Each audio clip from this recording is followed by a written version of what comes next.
என்னங்க ஐயா ஒரு மினி இடைத்தேர்தலே நடத்திருவாரு போல இருக்கே முதலமைச்சர் மினி விஜய். மினி இடைத்தேர்தல் கிடையாது. மினி தேர்தலே நடக்க போகுது. மினி சட்டமன்ற தேர்தல். இன்னைக்கு எம்ஆர் விஜயபாஸ்கர் ராஜினாமா பண்ணியிருக்கிறார். உடனடியாக அந்த ராஜினாமா ஏற்பு. எப்படி முதல்ல வந்து 25 எம்எல்ஏக்களுக்கு எதிராக கட்சி தாவல் சட்டத்தில் நடவடிக்கை எடுக்க சொல்லி எடப்பாடி கடிதம் கொடுத்தார். அந்த கடிதத்துக்கு நடவடிக்கையே இல்லை.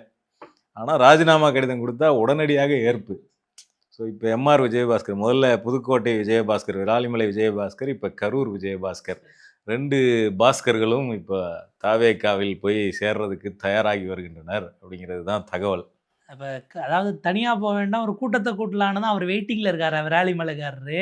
ஏன்னா ஒரு 10,000 பேரோட போய் சேர போகிறாரு. பஸ்ஸுக்கெல்லாம் அமௌண்ட் கொடுத்துட்டாங்க. வீடு வீடாக போய் இந்த ரிட்டர்ன் கிஃப்ட்லாம் கொடுத்துட்டு இருக்காரு.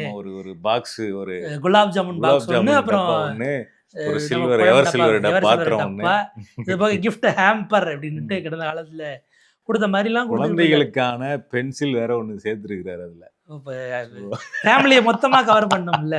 தாவேக்காவில் இணைய போகிறார் அப்படிங்கிறதுனால சரி குழந்தைங்களை சேர்க்காம இருந்தா எப்படி, அதுக்கு தனியா ஸ்டேஷனரி கிட்ட அவங்களுக்கு ஒரு நன்றி சொல்லும் விதமாக ஒரு பென்சில். ஏன்னா இந்த எலெக்ஷனுக்கு ஓட்டு போட சொல்லி போன முறை உதயசூரனுக்கு போட சொன்னீங்கன்னா இப்போ விசிலுக்கு மன்னிக்கணும், போன முறை ரெட்டைலைக்கு போட சொன்னீங்கன்னா இப்போ விசிலுக்கு போட சொல்லணுங்கிறதுனால அப்படி தள்ளி விடுறாங்க போல இருக்கு. இல்லை இதில் என்னதான் ஒரு திட்டம் இருக்குது வரிசையாக.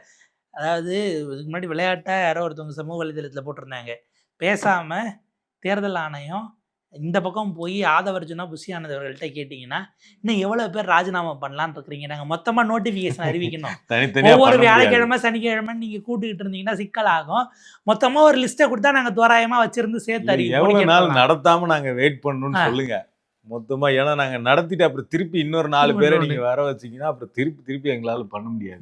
திருப்பி செய்யறதுங்கிறது சரியா இருக்காது.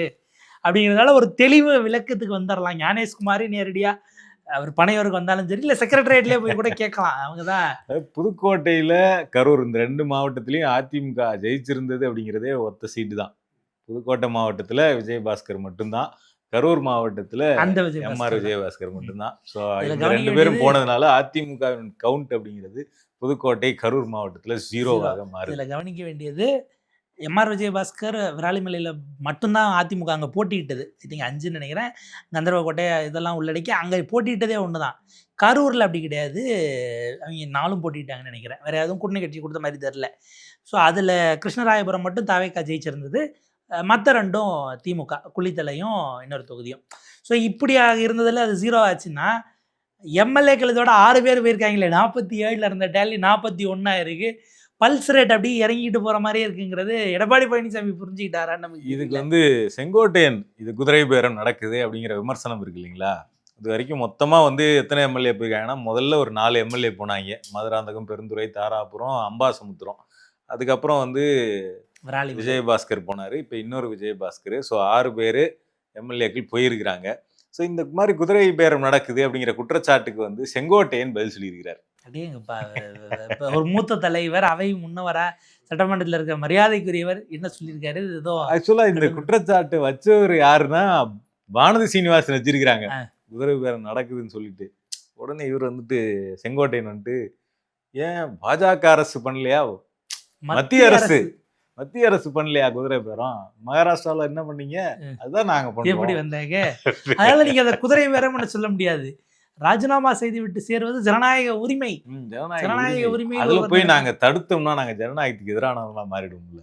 ஆக்சுவலா இதே வானதி தான் அப்படியே கட் பண்ணோம்னா, எலெக்ஷனுக்கு முன்னாடி அவங்க ஒரு பேட்டி கொடுத்துருந்தாங்க. மின்னம்பலத்துக்கு கொடுத்துருக்கும் போது அவங்க நெறியாளர் கேட்குறாங்க, அது என்னங்க எல்லாருக்கும் கேஸ் போட்ட பிறகு வந்து இங்கே உங்கள் கட்சியில் சேர்றாங்கன்னும் போது, ஏங்க அவங்க திரும்பி வாழணும்னு நினைக்கும் போது அவங்க கண்ணுக்கு பாஜக தான் நல்ல கட்சின்னு தெரியுது, வர்றவங்களை நாங்கள் வேண்டான்னு சொல்ல முடியுமா அப்படின்னு சொல்லிட்டு அவங்களும் சிரிச்சிருவாங்க, நெறியாளரும் சிரிச்சிருவாங்க. இப்படியே ஒரு கட் பண்ணோம்னா இதே கேள்வியை ஒரு கான்க்ளேவ்ல நிர்மலா சீதாராமன்ட்ட இதை கான்க்ளேவ்ல கேட்பாங்க. அவங்க வந்து அவங்களும் இதை இங்கிலீஷில் சொல்லியிருப்பாங்க. அவங்க வந்து இவ்வளோ நாள் நம்ம அரசியலில் தப்பு பண்ணிட்டோம், அந்த தப்புக்கு பிராயச்சித்தம் தேடணும்னு கிடைக்கும்போது பாஜக தான் சரியான கட்சின்னு நினச்சா நாங்கள் அதை தடுக்க முடியாதுங்கிறதையே அப்படியே இங்கிலீஷில் அவங்க கான்க்ளேவில் பேசினாங்க. அங்கே ஒரு கட்டை பண்ணோம்னா எல்லாம் கட்டு க்ளோஸ் ஷாட்டு தான். ஃபார்முலா அப்படியே வச்சோம்னா செங்கோட்டையன் அவர்களுக்கு அப்படியே நீங்கள் வெஸ்ட் பெங்காலில் என்ன நடக்குதுன்னு கம்பேர் பண்ணி பாருங்க, அது தமிழ்நாட்டில் அதிமுகவுக்கு டிட்டோவாக நடக்குது. அதாவது எடப்பாடி பழனிசாமியை மம்தா பானர்ஜியாக நிப்பாட்டி கட்சியை விட்டு அவரை நீக்குவது கட்சியை என்பதை விட்டு நோக்கி எடப்பாடியை நீக்கி விட்டு அதிமுக எங்களுது அப்படின்னு கிளைம் பண்ணக்கூடிய இடத்துக்கு தாவேக்கா நகருது. ஏன்னா அது வந்து ஆதவர்ஜனா ஓப்பனாவே சொல்லிட்டாரு, நாங்க தான் புது அதிமுக, பழைய அதிமுக எல்லாம் தாய் முடிஞ்சு கட்சி போச்சு, தான், நியூ ஏடிஎம்கே நாங்க தான் அப்படிங்கிறத அவர் சொல்லிட்டாரு. இதுல நடக்கிற விஷயங்கள்ல வந்து இது எதுவுமே தானாக நடக்கல, எல்லாத்துக்கும் பின்னாடி டிவிக்கே ஒரு ஆஃபர் பண்றாங்க அப்படிங்கிறத வைகோ வெளிப்படையாக அவர் வந்து ஒப்புதல் வாக்கு மூலமாக ஒரு மிக மூத்த அரசியல்வாதி, சிறந்த பார்லிமெண்டேரியன், ராஜீவ்காந்தி எங்கே ஓடுகிறீர்கள்னு நாடாளுமன்றத்தையே நடுங்க கேட்டவர் தான் இதுக்கு வாக்குமூலம் கொடுத்திருக்கார். ஓப்பனாக வாக்குமூலம் கொடுத்திருக்கிறார். விஜய் வந்து என்கிட்ட நேரடியா பேசினார்.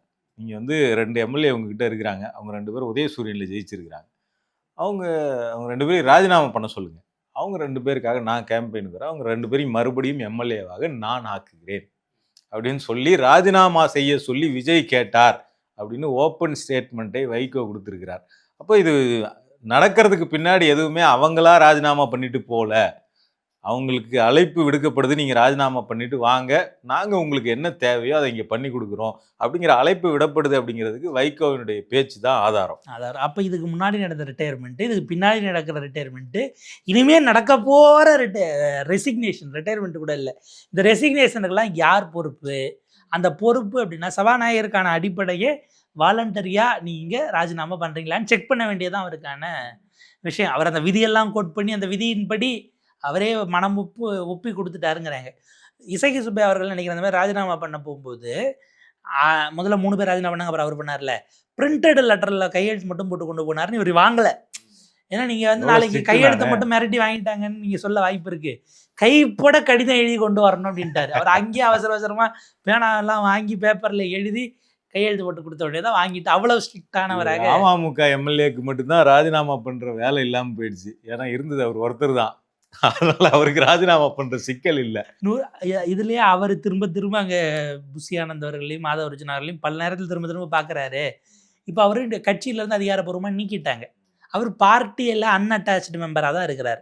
அவரை ஏன் தாவைக்கால சேர்த்துக்க மாட்டுறாங்கன்னு ஒரு செய்தியும் ஒரு பக்கம் ஓடிக்கிட்டு இருக்கிறத பார்க்க முடியுது. என்ன உங்களுக்கு தயக்கம் அப்படிங்கிற விஷயத்தையும் கேட்குறாங்க. ஒருவேளை ஆக்சுவலாக தஞ்சாவூர் மாவட்டத்துக்கு வேறு வகையில் அமைச்சர் பதவி போயிருக்கணும். அந்த பழைய வீடியோ ஒன்று வைரல் ஆகி அவருக்கு அமைச்சர் பதவி கிடைக்கிறதுல பெரிய சிக்கலாக போயிடுச்சு தஞ்சாவூர் எம்எல்ஏக்கு. அதுக்கு பதிலாக தான் கும்பகோணத்து எம்எல்ஏக்கு அமைச்சர் பதவியாக கொடுத்தாங்க, விவசாயத்துறை போச்சு. ஏன்னா டெல்டான்னும் போது உங்களுக்கு அந்த கிரெடிட் வந்திருக்கும். இவரெல்லாம் என்ன யோசிப்பார், சிஎம் ஆகிறதுக்கு முன்னாடியே கார்லலாம் என்கிட்ட கையெழுத்து வாங்கினாங்களே, கையெழுத்து நான் அவ்வளோ எண்ணத்தோட போட்டேன்னு, அங்கேயே இருந்திருப்பேன், முதல்ல இருந்திருக்கலாமே அப்படின்ற மாதிரி தான். அவர் வேற 8 முறை பிறந்தநாள் வாழ்த்து சொல்லி அவர் ஒரு வார்த்தை சொன்னார், டிடிவி நீக்கிட்டார், அடுத்த நாள் சட்டமன்றம் சரியான காமெடியாது. அவர் ஒவ்வொரு முறை சட்டமன்றத்தில் வந்து எந்திரிச்சு முதலமைச்சர் அவர்கள் இப்படி அப்படின்னு புகழ்ந்து அவருக்கு பிறந்தநாள் வாழ்த்துக்கள் அப்படின்னு சொல்ல வருவார். குறுக்கில் இன்னொருத்தவங்க எந்திரிச்சு பேச ஆரம்பிச்சிருவாங்க. அப்புறம் அவங்க பேசுற வரைக்கும் உட்காந்துட்டு இருப்பாரு. அப்புறம் உட்காந்தோடனே திருப்பி எந்திரிப்பாரு, திருப்பி ஃபர்ஸ்ட்ல இருந்து அமைச்சர் யாராவது பதில் சொல்றாங்க, முதலமைச்சர் விஜய். அப்புறம் கடைசியில் அவரே டேட் ஆகி நான் இதுவரை 7 முறை எந்திரிச்சு முதலமைச்சருக்கு பிறந்தநாள் வாழ்த்து சொல்ல முடியாது, இப்ப 8வது முறை சொல்ல. இது ஒரு பக்கமா. இன்னொன்று அவர் ஒரு பிட்டு போட்டாரு, அவரை நீக்கிட்டாங்க எல்லாம் முடிஞ்ச பிறகு, தமிழ்நாட்டையே காப்பாற்றுகிற மாண்புமிகு முதலமைச்சர் என்னையும் சேர்த்து காப்பாற்ற மாட்டாரா அப்படிங்கிற வகையில என்னையும் அரவணைச்சு பாதுகாக்க மாட்டாரான்னு ஏதோ ஒரு விஷயம் பேசுறாரு. சட்டமன்றத்துக்குள்ளே பேசுனது, நம்பி வந்துட்டு எனக்கு ஏதாவது கொடுங்கய்யா அப்படின்றாரு. முந்தின நாள் தான் நீக்கினாங்க டிடிவி, அந்த அறிவிப்பு வந்துருச்சு. இவர் பார்ட்டி அன்அட்டாச்சு மெம்பராக இவர் பாட்டுக்கு இருக்காருங்கிறது தான் ஓடிக்கிட்டு இருக்கு. அவரை ஏன் சேர்க்கலைங்கிற ஒரு கேள்வி இருந்தது. இப்போ என்னன்னா நம்ம கேட்க வேண்டியது வாஷிங் மிஷின். இப்போ உடனே இப்போ நம்ம கேட்டோம்னா அவங்க 2 பேரும் சேர்ந்தா கேளுங்க. இல்லை, இப்போ ஏற்கனவே வைகோ ஒரு டிபேட் வைக்கிறாரு. அவர் என்ன கேட்குறாருன்னா, இது குதிரை பேரம் கிடையாது, ஏன் அவங்க 2 பேர் நாங்கள் எங்கள் கட்சி கூப்பிட்றாங்க போகிறோம் அப்படின்றாரு. ஆனால் அவங்க 2 பேரும் உதயசூரியனில் நின்று இருக்காங்க, போனால் ராஜினாமா பண்ணி ஆகணும், 2 பேரும் ராஜினாமா பண்ண முடியாதுன்னு சொல்லிட்டாங்க. அதில் ஒரு எம்எல்ஏ, சீர்காழி எம்எல்ஏ வந்து பார்த்தோம்னா நான் மதிமுகவே கிடையாதுன்னு சொல்லிட்டாப்புல. ஆமா, நான் ஏ ஃபார்ம் பி ஃபார்ம் எனக்கு அவர் தான் எழுத்து போட்டாரு திமுகல. அதனால நான் அதுக்கு வந்து வைகோ கேட்குறாரு, இதுக்கு பேர் குதிரை பேரம்னா அப்ப நீங்க செய்யறது திமுக செய்யறது என்ன ஒட்டக பேரமா? ஏ ஃபார்ம் பி ஃபார்ம்ல ஸ்டாலின் கையெழுத்து போறதுக்கு முன்னாடி புடிங்கி நீங்க போட்டிருக்க வேண்டியதானே, போட சொல்லி ஒப்புக்கொண்டு விட்டு என்ன கணக்குங்கிறது. இல்ல இதுல என்ன முக்கியமான விஷயம்னா, இந்த குதிரை பேரம் அப்படிங்கிறதுனுடைய விஷயமே என்னன்னா, நீங்க ஒரு கட்சியில ஜெயிச்சிருக்கிறீங்க, ஜெயிச்ச எம்எல்ஏக்கள் நாங்க கட்சி மாற மாட்டோம்னு சொல்றாங்க. நீங்க நீங்க ராஜினாமா பண்ணிட்டு போங்கன்னு சொல்றீங்க. அப்போ ராஜினாமா பண்ணிட்டு வாங்க, உங்களுக்கு ஒரு ஃபேவர் நாங்க பண்ணி தரோம்னு சொல்றதுக்கு பேர் தான் குதிரை பேரம். இன்னொன்னு தாவேகா பெரும்பான்மை இல்லாத அரசா இருக்கு, மைனாரிட்டி அரசா இருக்கு. மைனாரிட்டி இல்லாத அரசா இருக்கணும் அப்படின்னா பீப்புள்ஸ் மேண்டேட்டை மதிக்கணும் அப்படிங்கிறது எல்லாருமே சொல்றாங்க. வைகோலா சொல்றாரு, திமுக அதிமுக கூட்டணி சேர முயற்சித்தது பெரிய துரோகம், மக்களுடைய தீர்ப்புக்கு எதிரானது, அரசியல் மோசடி அப்படின்னு ஒரு வார்த்தையை பயன்படுத்துறாரு. அப்போ பீப்புள்ஸ் மேண்டேட் என்ன? இப்போ சீர்காழி தொகுதியில பீப்புள்ஸ் மேண்டேட் என்ன? கடைநல்லூர் தொகுதியில பீப்புள்ஸ் மேண்டேட் என்ன? கரூர்ல என்ன? புது விராலிமலையில என்ன? அம்பாசமுத்திரத்தில் என்ன? மதுராந்தகத்தில் என்ன? இந்த தொகுதிகள் எல்லாம் பீப்புள்ஸ் மேண்டேட் என்ன? விஜய் வரக்கூடாது. இல்ல திருச்சி கிழக்கு மட்டும்தான். அது வேற வழி இல்ல. அவர் 2 பதவியும் போயிருங்கிறதுக்காக ராஜினாமா பண்ணாரு. அதை தவிர மீதி அத்தனையும் தாவேகாவுக்கு எதிராக விழுந்த ஒட்டுமொத்த பீப்புள்ஸ் மேண்டேட் அப்படிங்கிறது தாவேகா சிறுபான்மை அரசா இருக்கணுங்கிறது தான் பீப்புள்ஸ் மேண்டேட். அப்ப அந்த பீப்புள்ஸ் மேண்டேட்டுக்கு எதிராக விஜய் வேண்டாம்னு ஓட்டு போட்ட மக்களினுடைய பிரதிநிதிகளை எடுத்து திருப்பி தேர்தல் வர வச்சு அந்த இடத்துல நம்ம செலவு பண்ணியோ அல்லது வேற ஏதோ பண்ணியோ ஜெயிச்சிடலாம் அப்படின்னு முயற்சி பண்ணி நாங்கள் பெரும்பான்மை பெற்ற அரசாக மக்களின் தீர்ப்புக்கு எதிராக மாறணும்னு நினைக்கிறது தான் அடிப்படையில் பீப்புள்ஸ் மேண்டேட்டுக்கு எதிரானது. அதுக்கு தான் குதிரை பேரமே நடக்குது. இப்போ இதில் ஒரு கேள்வி, நாங்கள் திமுக உறுப்பினர்னு தேர்தல் ஆணையத்தில் பிரமாண பத்திரம் போட்டவங்க நாங்கள் அங்கேயே தொடருவோங்கிறது பேரமா? நீங்க அதை ராஜினாமா பண்ணீங்கன்னா நான் உங்களை ஜெயிக்க வைக்கிறேங்கிறது பேரம் இல்லையா? நீங்க ராஜினாமா பண்றதுக்கு ஒரே ஒரு நியாயமான காரணம் சொல்லுங்க. எலெக்ஷன் கமிஷன்ல டிஎம்கேன்னு அஃபிடேவிட் போட்டப்ப எதுக்கு வைக்க கம்முன்றாரு? இவங்க 2 பேரும் அப்புறம் ஏஃபாம்பி தானே கையெழுத்து போட்டு சுயமரியாதை இழந்து இருந்தோம் அப்படிங்கிறாரு. 9 வருஷமாவா? 2019 2 கொடுத்தப்பே நீங்க கோவப்பட்டு வந்திருக்கலாமே. அல்லது அதற்கடுத்து 21 அன்னைக்கு கொடுத்த 6 உதயசூரியன் நினைக்கிறேன். அன்றைக்கு வாங்கிய போது நீங்க அதை விமர்சித்திருந்திருக்கலாமே. துரை வைக்க மட்டும் எப்படியோ சண்டை போட்டு இது பண்ணி வாங்கிட்டாரு. துரை வைகோவுக்கு பேசின மாதிரி நீங்க 26 இல்ல அதுக்கு முன்னாடி அப்ப நீங்க உங்களுக்கு அந்த கேள்வி 9 வருஷமா எதுக்கு நீங்க அழுத்திக்கிட்டு இருக்கணும்? 4 தேர்தலா இருந்துட்டு இதுலயுமே எலெக்ஷன் முடிஞ்ச பிறகுதான் உங்களுக்கு அந்த உணர்வெல்லாம் வருதாங்கிற கேள்வி. எல்லாம் வரட்டும். ஒரே ஒரு நியாயமான காரணம், நீங்க ராஜினாமா பண்ண போறோம். ஏன்னா தேர்தல் நடந்து 1 மாசம் தான் ஆயிருக்கு. 1 மாசம் தான் முடிஞ்சிருக்கு. ரிசல்ட் வந்து 1.5 மாசம் ஆகுது. ஒரு நியாயமான காரணமாவது இருக்கணும்ல. எங்களுக்கு இந்த காரணத்தினால நாங்கள் ராஜினாமா பண்றோம். எந்த காரணமும் கிடையாது. 15 நாள்ல 3 எம்எல்ஏ பண்ணாங்க. அடுத்த ஒரு 2 நாள்ல இன்னொருத்தர், அப்புறம் இன்னொருத்தர் வந்துகிட்டே இருக்கு. அதனாலதான் எடப்பாடி என்ன பண்ணிட்டாருன்னா எஸ்பி வேலுமணி ஓடுற போறாருன்னு சொல்லிட்டு அவர்கிட்ட இருந்து பறிச்ச பதவியை அவருக்கே திருப்பி கொடுத்துருக்கிறாரு. இன்னும் சிவி சண்முகத்தினுடைய நிலைமை என்னன்னு தெரியல. ஆள் வெளியிலே தலகாட்டாம இருக்கிறாப்புல. அவர் வந்து அதிமுக வட மாவட்டங்கள்ல ஜெயிச்சதுக்கான காரணமே பாமகவின் வாக்குகள் தான் அப்படின்னு வித்தியாசமான ஒரு ஸ்டேட்மெண்ட் அவர் சொல்லியிருக்கிறாரு. அப்போ அவர் என்ன முடிவு எடுக்க போறாரு அப்படிங்கிறது தெரியாம இருக்குது. உண்மையிலேயே அதிமுக நிறைய தொகுதிகள் ஜெயிச்சது அப்படிங்கிறது விழுப்புரம், கடலூர் இந்த மாதிரியான வட மாவட்டங்கள்ல தான் அதிகமா ஜெயிச்சிருந்தாங்க. ஸோ அந்த சூழ்நிலையில சிவி சண்முகம் எடுக்க போற முடிவும் வந்து அதிமுகவுக்கு மற்ற அளவுக்கு பெரிதாக உங்களுக்கு மேற்கு மண்டலத்துல ஒரு கன்சிடரபிள் வெற்றி அதிமுக இந்த முறை கிடைக்காம போனதுங்கிறதும் கவனிக்க வேண்டியதுதான். சேலம் எப்படியோ அவரதுல அவர் அந்த 11க்கு 7 காப்பாத்தினாருங்கிறதே பெரிய விஷயமா தான் பார்க்க வேண்டியதாக இருந்தது. இப்போ அதிமுகவினுடைய ஸ்ட்ராங் ஹோல்டுக்குள்ளே அவங்க போகிறாங்க. மேற்கு மண்டலத்துக்குள்ளே போனதை வச்சு பார்க்கும்போதும் அப்படி தான். வட தமிழ்நாட்டில் ஒரு பெரிய அளவுக்கு ஓட் டிரான்ஸ்ஃபரை பாமக நிகழ்த்தியதுங்கிறதும், இந்த பக்கம் தேமுதிக ஓரளவுக்கு கன்சிடரபிளாக அவங்களுக்கு இருந்த வாக்குகள் வரைக்கும் டிரான்ஸ்ஃபர் நல்லா பண்ணதுனால தான் திமுக அதிமுக ஹோல்டு வட மாவட்டங்களில் அப்படியே தொடர்ந்து இருக்குங்கிறது. வட மாவட்டங்களில் தாவேகா ஜெயிச்சது அப்படிங்கிறது குறைவான இடங்கள் தான். விழுப்புரத்தில் ஆக்சுவலாக 0. இப்போ வன்னியரசு அவர்கள் போனதுனால அது இப்போ அரசுக்கு கூட்டணிக்குள்ளே அது ஒன்றுங்கிற கணக்குக்கு வந்துடும். அதுலேயும் அவங்க கவனமாக 7 மாவட்டம் இருக்கக்கூடியது எஸ்எஸ் பாலாஜி அவர்களும் கேட்டார். 7 மாவட்டம் இருக்கிற விழுப்புரத்தில் ஜெயிச்ச அமைச்சரை கள்ளக்குறிச்சின்னு 4 மாவட்டம் இருக்கிற இடத்துக்கு நீங்கள் பொறுப்பாக போடுறீங்க. இது அவரை வந்து டீப்ரமோட் பண்ணுற மாதிரி ஒரு கணக்கு வராதா? அதில் விழுப்புரம் கடலூரில் வளரணுங்கிறதுக்காக புஷி ஆனந்த பொறுப்பு அமைச்சராக போடுறாங்க. ஏன்னா ஆர்கனைசர் இல்லையா அவர், அந்த கட்சிக்கு அவர் தாங்கிறதுனால அவரை கொண்டு போய் போடக்கூடிய அளவுக்கு பொலிட்டிக்கல் கேல்குலேஷன்ஸ் எல்லாம் இருக்குது. இதில் என்னன்னா இன்னும் எவ்வளவு இருக்குது, இடைத்தேர்தல்லாம் பெரிய அளவுக்கு நம்ம ஆட்கள் மகிழ்ச்சியா வேற ஆரவாரமும் எதிர்பார்க்கவும் செய்வாங்க. ஆனா அதெல்லாம் இந்த முறை கிடைக்குமான்றது ஒரு கேள்வி இருக்கு. தேர்தல் ரிசல்ட் மாறினதுனால இனிமே அந்த மாதிரி பழைய கவனிப்புகள்லாம் இருக்குமா அப்படிங்கிற கேள்வி இருக்குது. இதனாலதான் வந்து இந்த 2 மதிமுக எம்எல்ஏக்களும் எஸ்கேப் ஆயிருக்கிறாங்க. உண்மையில் தப்பித்திருக்கிறார்கள். கடைநல்லூரை பொறுத்த வரைக்கும் நம்ம ஜெயிக்க மாட்டோம் அப்படின்னே சொல்லியிருக்கிறார். வைகோ கிட்ட வந்து அவர் கேட்கும்போது, வைகோ கிட்ட சின்ன வயசுல இருந்து இருந்தவர். அவர் வந்து நீங்கள் ராஜினாமா பண்ணீங்களான்னு கேட்கும்போது, ராஜினாமா பண்ணால் ஜெயிக்க முடியாது தலைவரேன்னு சொல்லியிருக்கிறாரு. ஏன் அப்படின்னா தென்காசி மாவட்டத்தில் 4 தொகுதி மொத்தம், அந்த 4மே திமுக தான் ஜெயிச்சுது. அப்போ அப்ப இந்த நேரத்துல போய் அங்க ராஜினாமா பண்ணிட்டு திருப்பி நம்ம ஜெயிக்க முடியாம போயிடும்.